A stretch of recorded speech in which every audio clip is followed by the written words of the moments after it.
Welcome to a new study here on the podcast. In these next weeks, we're going to be tracing the theme of the wilderness through the story of the Bible.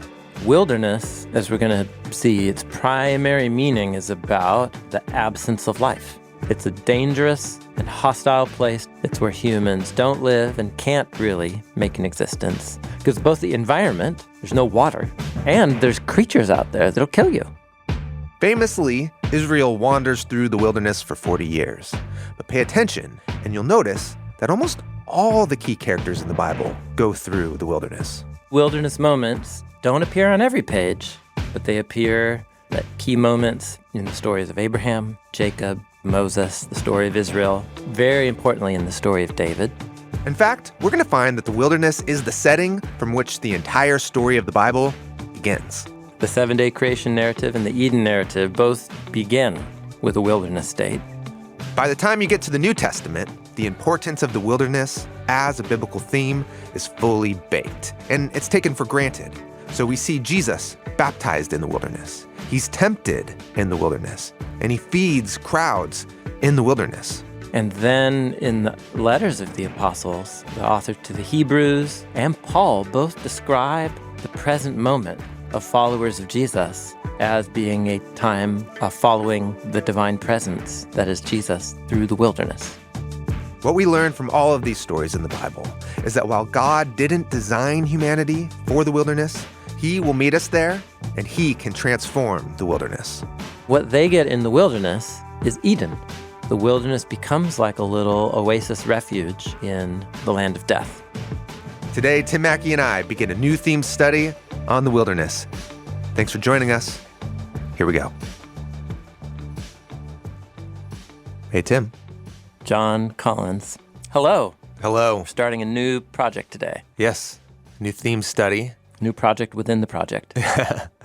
We're doing themes inspired by the scroll of Exodus. Yes, we've done a handful so far. Yeah, we did the new Exodus, which is kind of on the nose. Yeah.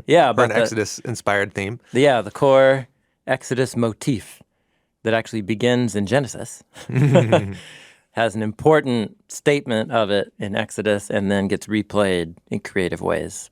Yeah. Over and over again.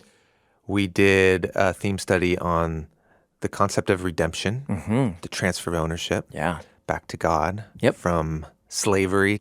And that takes root in the story of Exodus, Israel being freed from slavery. Yeah. So now we're going to do the wilderness. Yeah, we're going to focus on the wilderness, into the wilderness.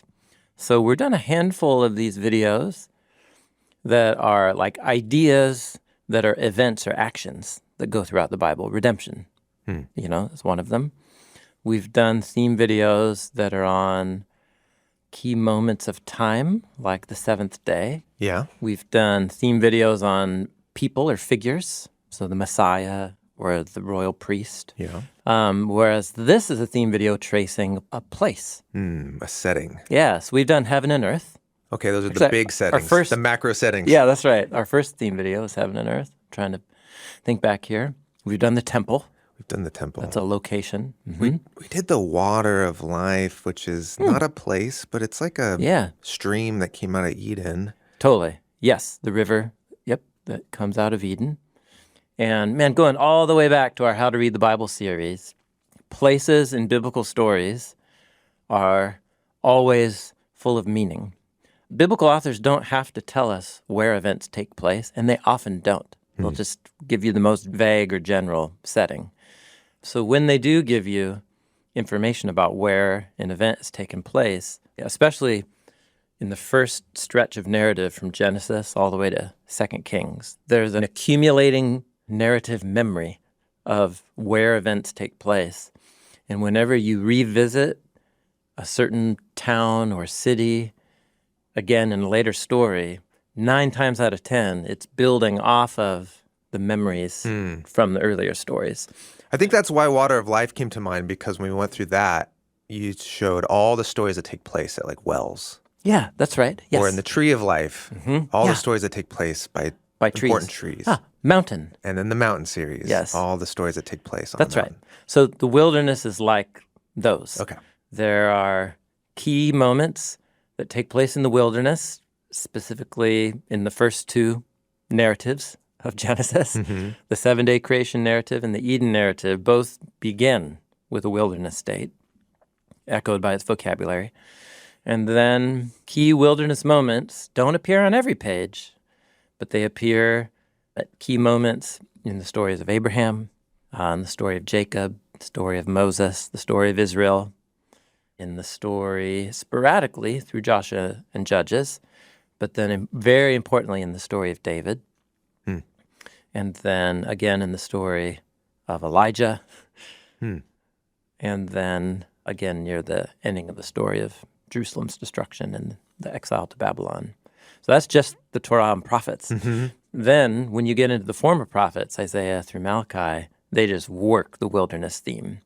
They're constantly hyperlinking back to all the wilderness moments in the Torah and prophets.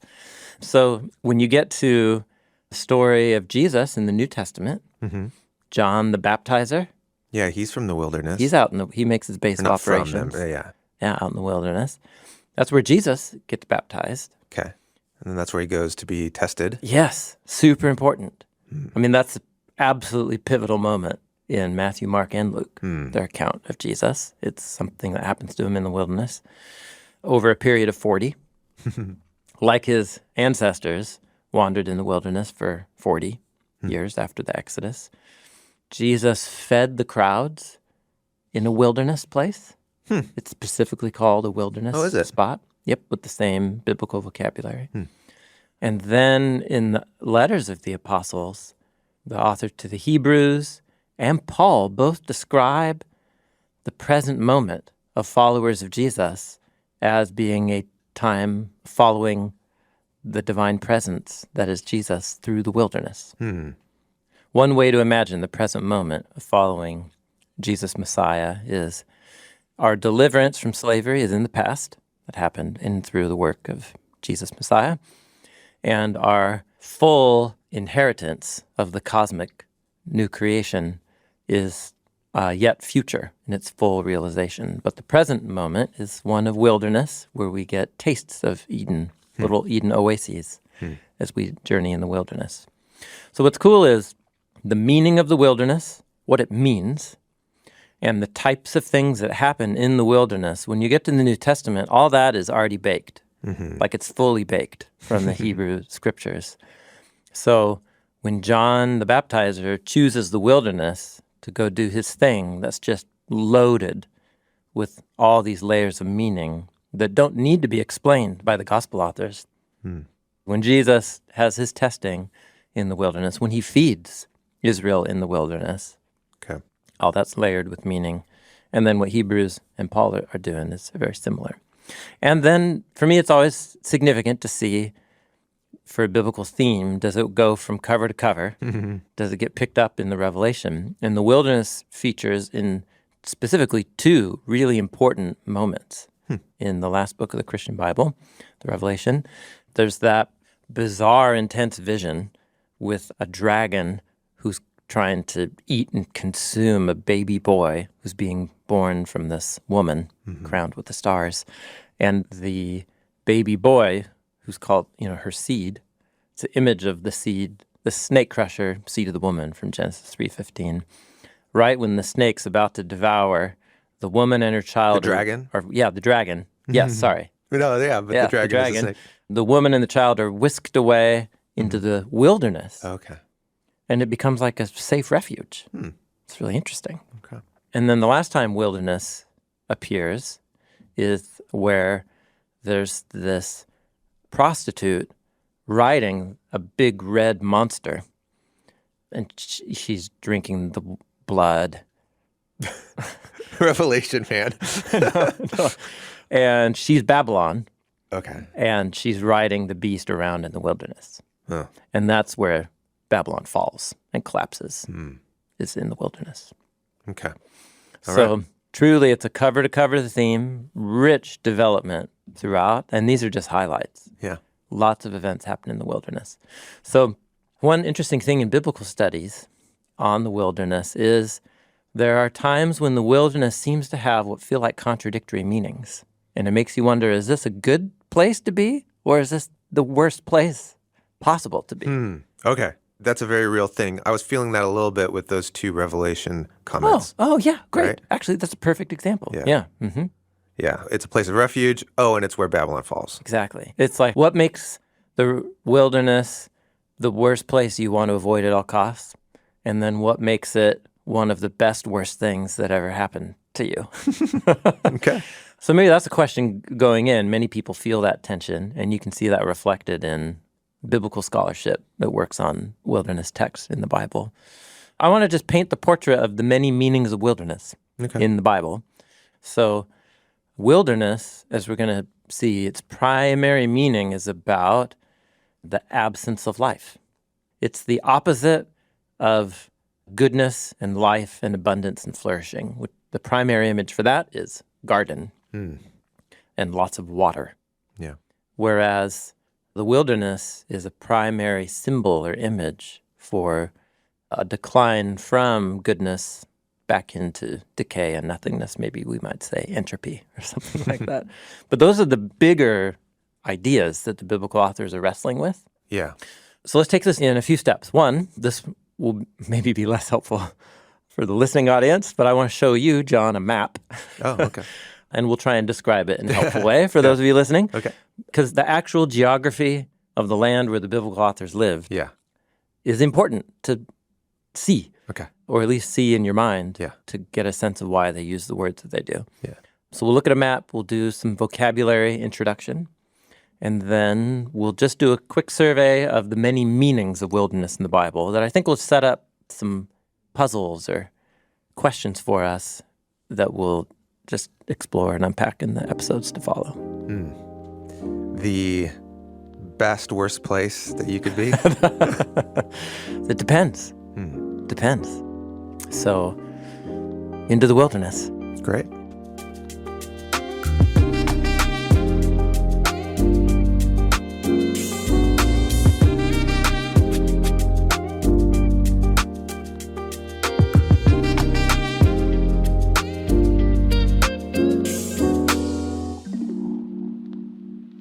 So, I'm just pulling up Google Earth satellite imagery. All right.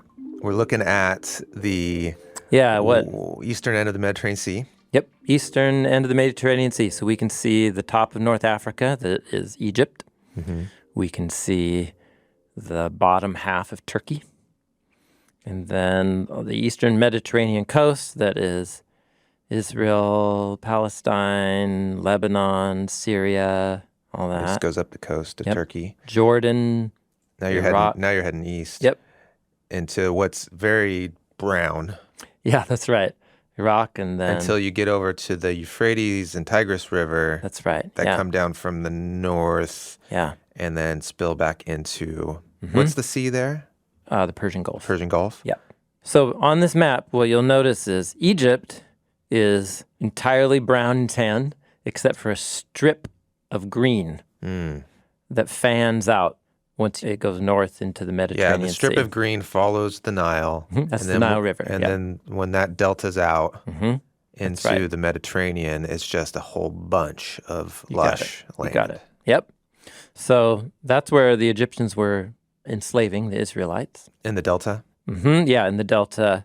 Well, yeah, it's somewhere in there. Somewhere in there. Yeah. Then the Sinai Peninsula is just entirely brown. Yeah. It's a desert. Brown triangle. And then that opens up basically into the northern tip of Saudi Arabia and the Saudi Arabian desert. And it's just, it's just a lot of rock and sand. A lot of brown. Yeah. But you follow the coastline up from Egypt to Jerusalem, Tel Aviv, Haifa, up to then Beirut, on up into Lebanon and then Turkey. What you'll see is that along the coast, there's these strips of green. And those strips of green is the hill country that rises up real sharply up from the coast. And then in Israel in particular, you'll see the Sea of Galilee. It's a little blue dot with some green, and then a little tiny ribbon, the tiniest ribbon of green that is the Jordan River. Going down into the Dead Sea. But the Dead Sea, man, is just a big... surrounded by tan. Yeah, totally. And then you follow the green up north, and then it meets eventually the region where the Tigris, and they go northeast to the Euphrates. And those are two ribbons of green that flow through what is today Syria and Iraq. And then those become a delta region that goes down into the Persian Gulf. That's where Babylon and Nineveh were. Okay, so seems like what you're saying here is it's a very dry area predominantly. Predominantly dry. But along the rivers, and especially in the deltas of the rivers, and that's in the Nile and in the Euphrates and Tigris, there's a lot of green. And then there's this strip of green up the eastern coast of the Mediterranean. Yeah. All the way down from below Jerusalem, all the way up to what we would call modern-day Turkey. Yeah. And up and around. But that whole strip is hillside. That's right. That is very lush and green. There's no particular river that's making that green. It's just because of the hills. It's the elevation of the hills and the weather coming in from the Mediterranean Sea. The weather coming in from the sea. Drops seasonal rains on the hill country. Okay.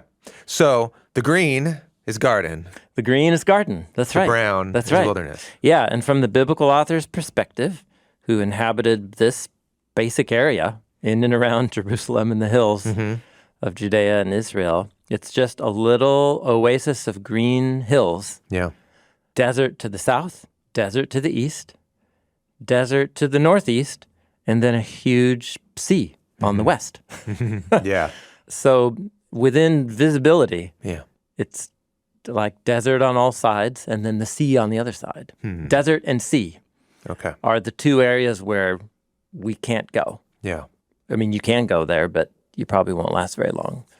But that would really form your view of reality. You wouldn't have a map like this to look at. No. But if you just headed in any direction. From Jerusalem. You're going to get into wilderness or you're going to hit the chaotic sea. Yeah, quickly. And if you head south, you're not going to hit Egypt until you go through a bunch of wilderness. Yeah, that's right. Yeah. Between Jerusalem and Babylon, as the crow flies, it is many hundreds of miles. And it's through a desert wilderness where it's just a lot of rock and sand and really sparse vegetation. Yeah. If you just drew a straight line, it's 560 miles. There you go. Yeah. Give or take. And that's through the desert. No one could do that. You just couldn't do it. No. Physically couldn't do 500 miles, there's through the wilderness. Virtually no water out there, Yeah. I mean, humans can't do it. Impossible. Now, if you head north, you can follow a stretch of green that's right. all the way up to Euphrates. Yep, that's right. So that's the highway, right? This was the highway for commerce, for the ancient economy, also for ancient armies. So the main way was to go north from ancient Israel way up. So you're doing about 1,000 miles going up and around. There you go. It's about 2 times the length because you got to go up to the river region and then follow the highways So that's the highway. that trace the Euphrates. There's no way through the wilderness. You can't make it through the wilderness. No. And you can see it. You can literally walk a few miles up over the hills from Jerusalem and you can just look east. And I bet just that. many people took trips to see how far could I go? Right. Yeah. And you never find the end of it. Yeah, that's right. Yeah. So that would affect your view of reality. So we can get a sense for how these regions felt to the biblical authors by looking at their vocabulary. So the main word that the biblical authors used to describe that desert to the south and to the east is the Hebrew word midbar.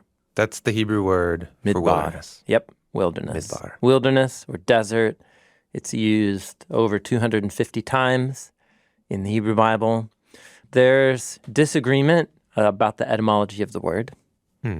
What's interesting is that midbar, the 3 root letters of the word, are D, B, R, Dalet, Bet, Resh, which is the same root letters as the Hebrew word for word or thing. And very often, if you want to put the preposition away from, out from something, you would put an M on the front.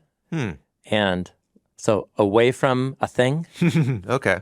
That's a possible etymology. Well, it's what biblical scholars call a folk etymology. Away from a thing, away from a word, out into exile. You got it. So midbar. Here's just some examples. Okay. Moses describes the region that Israel crossed when they went out of Egypt, which we call the Sinai Peninsula. He calls that the great and terrible midbar, with fiery serpents and scorpions and thirsty ground where there is no water. Yeah.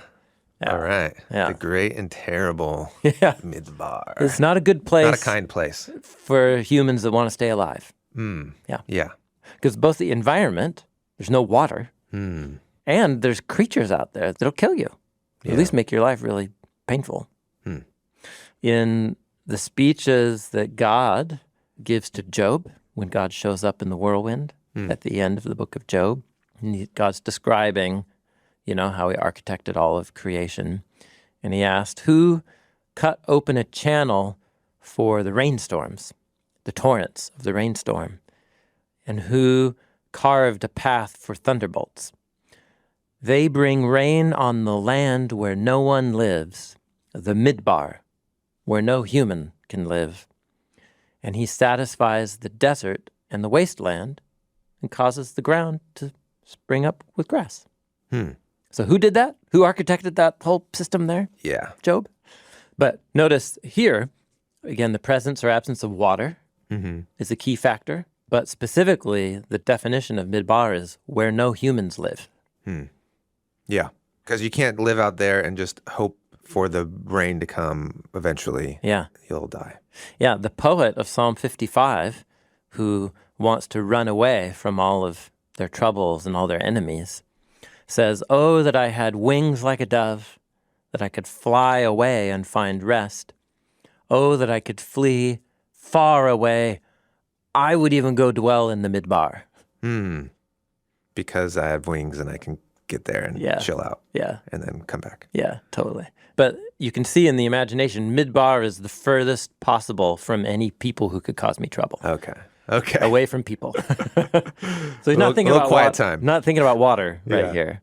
Yeah, you're right, because a bird can go to and from the wilderness in a way that humans Yeah, it's can't. like, I can't live out there, but if I could just fly out there right now and just get away from these people, That's how right. nice would that be? Yeah. So it's great and terrible with dangerous creatures and a hostile environment for human life. It's a place that's uninhabited by humans, and humans can't cultivate it. And it's the furthest possible place that you can imagine is to go out to the midbar. That's midbar. Great and terrible. That's one meaning of midbar. However, if you think about it and think about our map, the midbar came right up to the eastern side of the hill country where Jerusalem and Judea and northern Israel is, which means that you could take a little day trip or a little multi-day trip over the hills down east and go down into the midbar. And if you find some water sources, right, or streams or seasonal streams, you could stake out a little town there, right on the edge of the midbar. Okay. And so midbar can also refer to that edge region where the habitable land transitions. There's always a little transitional zone. Right. And so midbar can also refer to that. And it's primarily associated with pasture land for animal grazing. Seasonal pasture land. Yeah. So famously, when Moses in Exodus 3 encounters God in the burning bush, he's at the back of the midbar. The back of the midbar. Yeah. He's down in Midian. Can you show me that on the map? So he's somewhere in this region in here. It's called Uz on this map, but Midian. Okay, so he's far. He went far. He went across the Sinai He went across the Sinai. Peninsula. Yeah. Yeah. He's really out there. Yeah. But he's out there with animals, which means that he, Yeah. could go on that edge land. a 2-week pasture trip where he's just out there with his animals, just cycling through the hills. So the midbar is a place multiple times where people graze animals, which means they're at least in proximity to a town that's in the transition zone. Okay. So midbar can refer to the transition zone too. Okay. David, famously, when he tells Saul about how he was protecting his flock from bears and lions, he said he had to do that in the midbar. It's in the midbar. Okay. Another word that can also be associated with that transition zone is the Hebrew word sadeh, which just means field. And even, I think field works this way in English, where field can refer to land that was uncultivated, like right on the edge of civilization, but build a little log home, thinking American colonial period, and then you Cultivate that field. cultivate that field. So, Like a wild field. yeah, a wild field. So the sadeh, the field, can refer to uncultivated land in that transition region where humans can just reach to and then stake out a spot. So Esau, when Isaac sends Esau to go hunting to make the tasty wild game, he says, go out into the sadeh and hunt for me. Okay. And in many places, the sadeh is in parallelism to the midbar. Okay.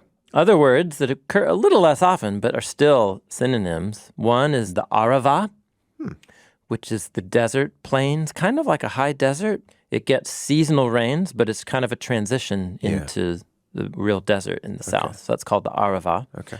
Then you've got the word charev, which just means literally to become dry, to dry out, so the dry land. So arava occurs about 60 times. Charev occurs a little over 40 times in the Hebrew Bible. Then there's a really uncommon word. It's 13 times throughout the Hebrew Bible. Yeshimon. Okay. The root word comes from shamam, which just means to be empty, uninhabited. So here's some examples that work them together. Jerusalem, after it's destroyed by Babylon, is described in Jeremiah 33 as a charev, a dried out place, without human and without animals. And the cities of Judah and streets of Jerusalem are shamim, empty, desolate. So it's translated in the New American Standard as waste and desolate, but dry and empty. The last one is the word sia, which also means a dried out land.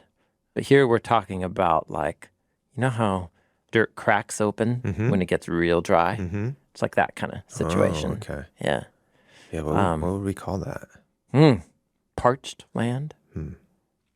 There's a passage in Jeremiah where he refers to the land that the Israelites went through on their journey from Egypt to the Promised Land. He describes it in Jeremiah 2.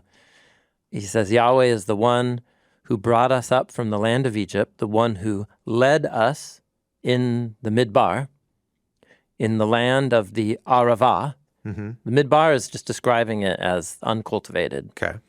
Then he calls it the Arava, and then in the land of the Tziyah, of dryness.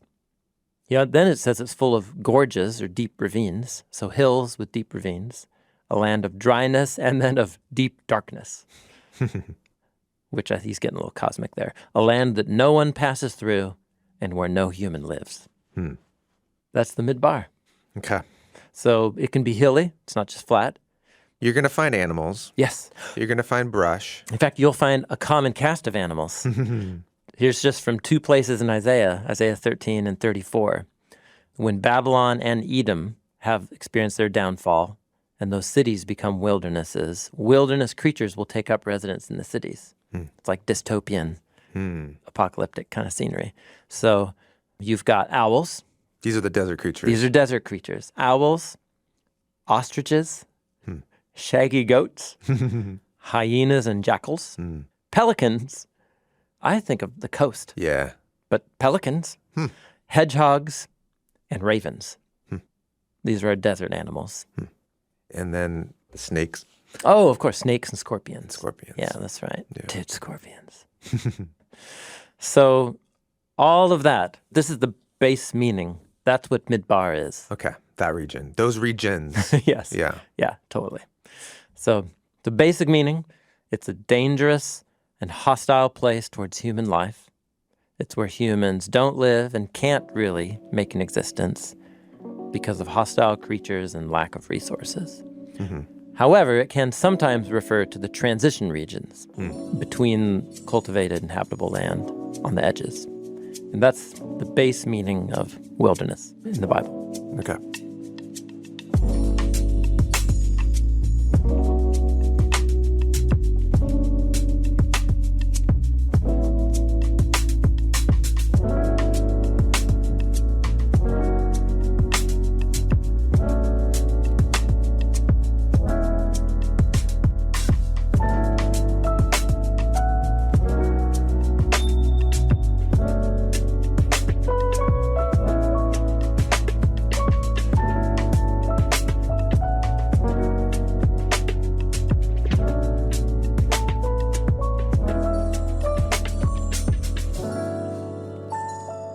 The second meaning of wilderness is it's a place where when people go there, they experience hardship that creates a test of their character and purifies or refines their character and their relationship with God. So you could just say it's a place of testing and purification. It's kind of its literary meaning. It's its literary meaning. Okay. In other words, when characters in the Bible go into the wilderness, more often than not, they encounter death and they encounter God. And somehow at the precipice of death, encountering God forces them to make some decisions. And those decisions have a shaping, formative influence on their character. And this is where the Exodus scroll really comes in to its own, because Israel's journey in the wilderness after they leave Egypt, starting in Exodus 15, is described as both encounters with near death because of lack of water, and these are called by God and by Moses tests of trust in God. And it should have taken, a couple weeks to get through. Yeah. But God has 11 days, Moses says. Okay. Should take 11 days. I've done it. Moses says. Yep. I was on the backside of this wilderness. Yeah. And they were in for 40 years. 40 years, yeah. So the testing narratives in the wilderness in Exodus, these are in Exodus 15, 16, 17. And then there's 7 wilderness testing narratives in Numbers, chapters 11 through 21. These are primary stories. And the rest of the biblical authors just constantly riff on, quote from, call back to, hyperlink to these stories. So the first story is in Exodus 15. In verse 22, they go out from the Sea of Reeds into the midbar of Shur, which is a station in between Israel and Egypt. And they went 3 days into the midbar and they could not find water. So they grumble and God provides water. Okay. This is also then on the other side of Mount Sinai in the Scroll of Numbers. Oh, and remember the Scroll of Numbers in the Jewish tradition It's called in the wilderness. Ba-midbar. Ba-midbar. In the wilderness. I think that's why this word was sounding very familiar to me. Yeah, that's right. Okay. Yep, in the wilderness. Because the whole book takes place in the wilderness on the transition from Mount Sinai to the Promised Land. And that's where Moses sends the spies, 12 spies, in to check the land, and then they come back and they're like, well, it's a lot of fruit, but giant fruit and giant humans. Giant humans. And so they rebel against Moses, say they want to go back to Egypt. The people want to go back to Egypt, and it doesn't go well. So God assigns that generation to wander in the wilderness for 40 years, and they die. And that wandering is associated with that testing of their character. And God forming a whole generation to learn how to trust him. Manna, providing manna and water in the wilderness. So this is the main meaning of wilderness. It gets brought up in the prophets. Amos, Jeremiah, Ezekiel all talk about this wandering in the wilderness period as a period of formation. Of testing and purification. Yep. The Psalms constantly call back to it. In fact, in one important place, Psalm 78, which is a psalm that's all about teaching the future generations to learn how to meditate on the story of our ancestors. It opens up. It's a poem connected with the Levite singer-songwriter named Asaph. And the poem begins by saying, hey, listen to my Torah. I have some Torah instruction to offer. I'm going to open my mouth with parables. That's an interesting introduction. But then he goes on to basically retell the story from the Exodus up to the time of David. That's the whole poem. And he says the purpose is so that the generation to come and the generation yet to be born will rise up and tell their children that they should trust in God and not forget his works and keep his commandments. And not to be like their ancestors who were stubborn and rebellious. And then one of the main sections of the poem explores and retells how often this is in verse 40, how often they rebelled against him in the midbar, and they vexed him. Vexed him. They vexed God in the wasteland. Yeah. So Wasteland's what word there? That's the Yeshimon, the empty place, the desolate place. Okay. And there, again and again, they tested God. God tested them, they tested God. So wilderness, especially associated with 40, the number 40, and tests of trust. But it's because the wilderness is a hostile place with no resources. Yeah, it raises the stakes. It raises the stakes and puts you in a situation of trust, a crisis of trust. So the feeling of the environment matches this meaning of the wilderness pretty naturally. If you go out into the waste place, you're going to have access to some resources beyond yourself. Yeah. Which leads then, this is really the flip side, because if you fail to trust, it doesn't go well for the wilderness generation. They die out there. They die out there. However, there's this whole other set of characters and stories who, when they go into the wilderness, they face a crisis of life and death, and they meet God and they trust him. And then what they get in the wilderness is Eden. And this is all built off of the planting of Eden story, which we'll look at in the next conversation. But Eden begins as a wilderness with wilderness vocabulary. And God plants the garden as a little Eden oasis in the midst of a wilderness. And so there are stories connected to Hagar or with Moses that we're going to look at. And there, when they meet God in the midbar and God hears them, comes to meet them, and they trust him, the wilderness becomes a refuge. It becomes like a little oasis refuge in the land of death. The primary meaning is still negative. So this is less about the wilderness, and it's more about if you're with God and God is with you in the wilderness, you can hang out there. So Hagar, Moses, Israel, in moments when God provides for them, like manna or water. We're going to look at a whole season of David's life where he was fleeing and hiding from King Saul, hiding in caves and mountains, and that's all in the wilderness. And this is one of the most important periods of David's life where he really forges his close relationship with Yahweh.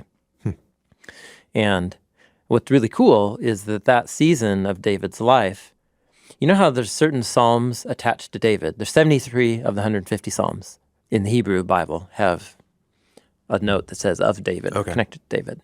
And then there's about a dozen that have little descriptors, like a poem that he sang when this happened or that happened. Yeah. And most of those little notes are connected to really the most terrible moments in his life. Either when he had to run from Saul in the wilderness. So there's a bunch of poems connected to his wilderness season after he made a huge mistake, is to put it lightly, Uriah and Bathsheba. And then when he had to flee for his life again into the wilderness when his son pulled a military coup. But those two wilderness wanderings are highlighted in the Psalms. And actually, this is a great place to kind of land the plane here. So David's experience of the wilderness, however, is both like on the knife edge of life and death. This is the valley of the shadow of death kind of place? Totally, yes. So just a couple quick references. Psalm 63 begins a psalm of David when he was in the midbar of Judah. And it's just, you can see why the poem's apropos. O God, you are my God. I will seek you diligently. My soul thirsts for, my nephesh, my being thirsts for you. My flesh longs for you in a dry and weary land that has no water. But I have seen you in the holy place. I have beheld your strength and your glory. Your loyal love is better than life. So my lips will praise you. I'll bless you as long as I live. My soul, my nephesh, will be satisfied as with the best and most rich food. So he's in the wilderness, but he's had encounters in the past with God's presence. He's likely hungry and thirsty and tired in the wilderness. But he's hungry and thirsty, and somehow that longing for food and drink becomes for him a way of experiencing his longing for intimacy with God. And this season of his life is where he began to forge those ties of close connection. Isn't that interesting? Yeah. Yeah. So those are our three meanings. Okay. So the literal meaning which has attached to it a kind of a metaphysical meaning, which is just the uninhabited, dry place. And dangerous. And dangerous. Yeah, not just dry. The dryness is dangerous on two fronts. The lack of water, meaning you die, and then the dangerous creatures. Okay. Yeah. Yeah. And then it becomes, when employed in the story of the Bible, especially in stories in the Bible, it's a place where people are tested. You come to the end of yourself pretty quick in the wilderness. Yeah. Everything that you got from the green land eventually runs out. Yeah. And you don't have that anymore. Yeah. And so it requires you to make some pretty big decisions on who are you going to trust, how are you going to respond in need, what do you long for? And that brings us to the third meaning, which is you're saying that there is a whole stream of stories where people are in the wilderness and kind of essentially passing the test, or at least meeting God out there in a way that... They're at that knife edge of life and death. And they find life. And that's where they encounter God in a way that strips them of every resource they have of their own and then forces them to, leap out in trust. Help me understand the difference between those two then. The test and the place where you encounter God and encounter life. Oh, you're right. They're actually connected. Yeah. So maybe there's two main meanings and there's 2A and 2B. Yeah, I guess so. So one is what you described, the feeling and reality of the wilderness. And then the other is the human experience of the wilderness, where your trust is tested. And that either goes poorly or it goes well. Yeah. Based on who you trust. You can encounter life or death. Yeah. And I guess when life shows up in the desert, it becomes so much more wonderful and miraculous. Yes, the oasis. Yeah. Yeah. And the desert never seems like the place where you're supposed to settle.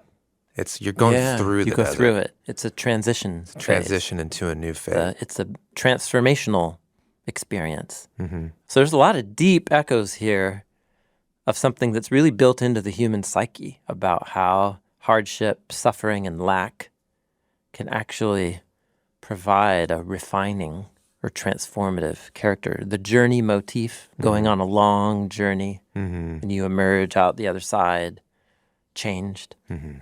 So we're tapping into a pretty universal human experience of hardship as a season of developing your character. But the biblical authors have a real specific geography that they use to work those themes. Yeah. Okay. So that's the basic set of ideas. And what we're going to look at is just cycles of stories that play out these themes. And I've picked stories and moments that the biblical authors have connected through intentional hyperlinking. But we have to start in the beginning. And we've kind of been in this territory before, but the 7-day creation narrative and the Eden narrative both use important desert vocabulary right at the beginning.